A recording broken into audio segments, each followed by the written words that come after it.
Greetings, this is David from God's Charisma, and this is going to be the 7 virtuous ways to study the Bible.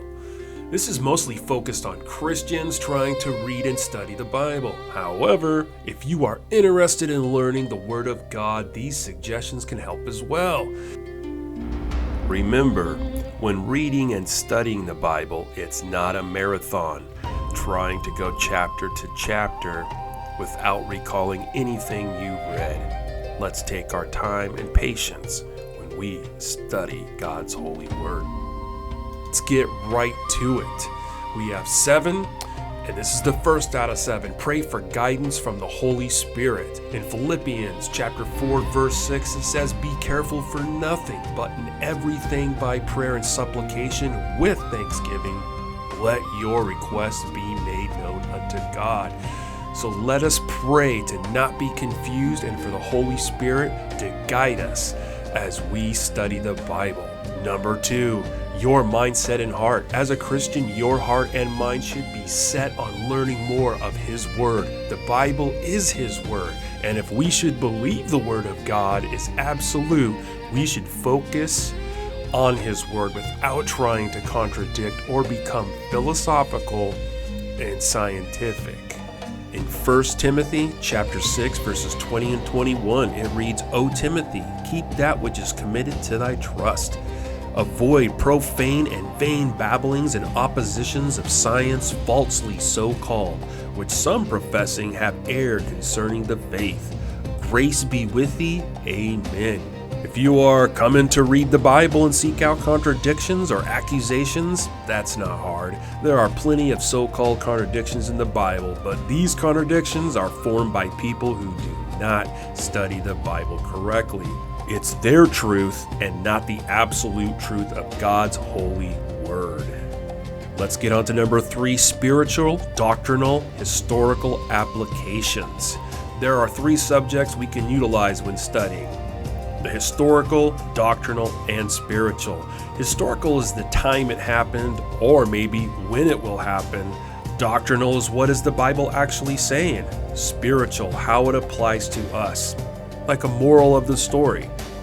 Let us look at an example. In 2 Timothy chapter 3, verses 1, it says, "This know also that in the last days perilous times shall come." There is a list of how people are going to be after this verse: without natural affection, truce breakers, false accusers, incontinent, fierce, despisers of those that are good, etc. So let us investigate. So, historical. This was written during Paul's ministry after Jesus died on the cross for our sins. We are saved by grace through His blood. Doctrinal. Paul is writing to Timothy, as the book is named 2 Timothy. There are last days, and they shall be perilous. If we read on, we understand how people shall be in the last days from this chapter. Spiritual. As Christians, we shouldn't be surprised when we notice people acting worse and worse with more frequency as the Bible predicted this. We can take note of what Paul writes to Timothy to be comforted in this, as it was expected. We need to make sure what is said is not sarcastic or exaggerated. I have a template that I use that I will leave in the description below for people to utilize and download, so one may learn each book and find out where they fit in the dispensation of the Bible, where the law is, where grace is, where certain books speak of prophets and revelations. This is a great template to use, so when you read the Bible, you know exactly where you are, what time frame, and what dispensation, because it's very important to know. Number 4, identifying literal and figurative scriptures. God is a character, and I say this with reverence, but the Bible is filled with figurative speeches and examples so that we mortals can understand the unseen. In Luke chapter 18, verses 25, it reads, "For it is easier for a camel to go through a needle's eye than for a rich man to enter into the kingdom of God." Jesus is speaking, and let us imagine a camel going through a needle's eye. This is figurative.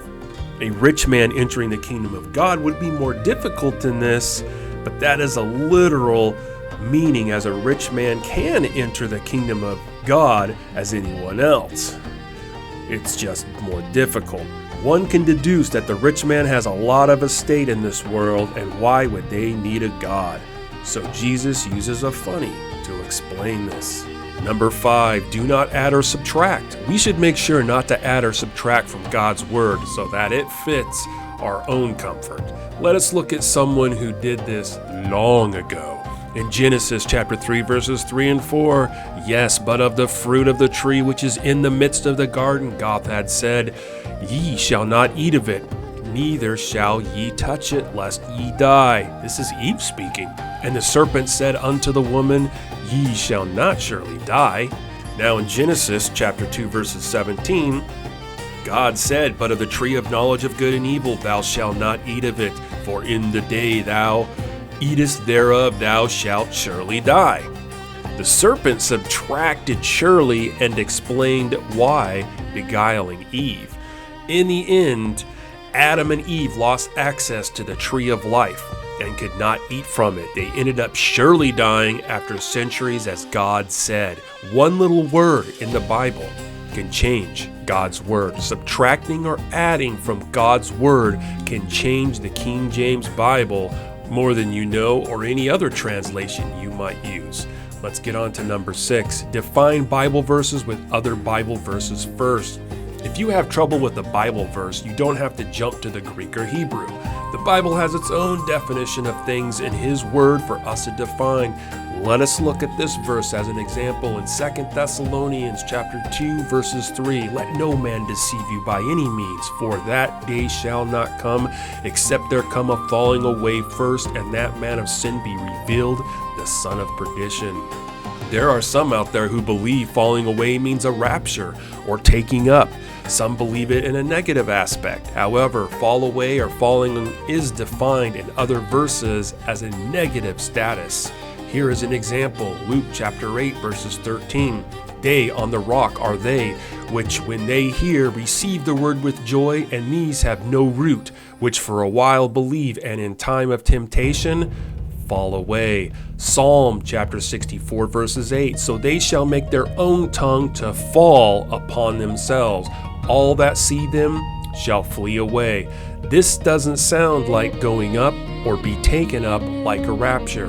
This is fall away. It's easy to look up words in our time to find out. I suggest also when studying from the Bible, especially the King James Bible, to use the 1828 Webster's Dictionary.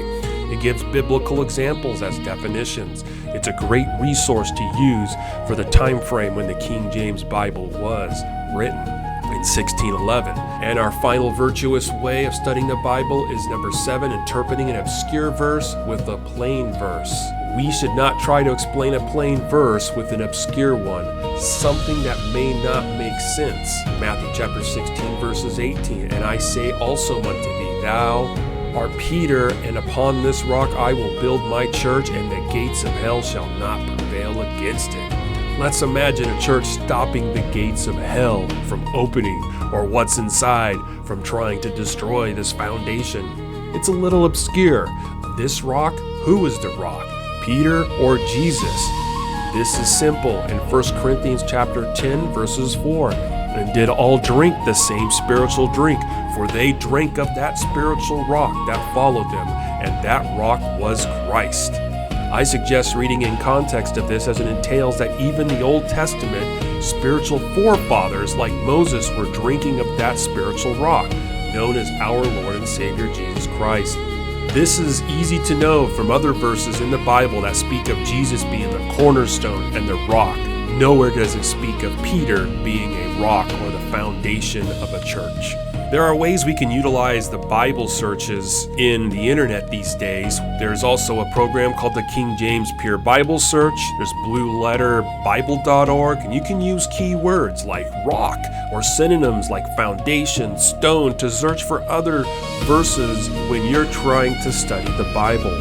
Studying the Bible isn't easy. No one said God's Word is just a breeze to adhere to it. But once you do, oh man, you have peace. That's it for today from David and God's Charisma. May the peace of our Lord Jesus Christ be with you all.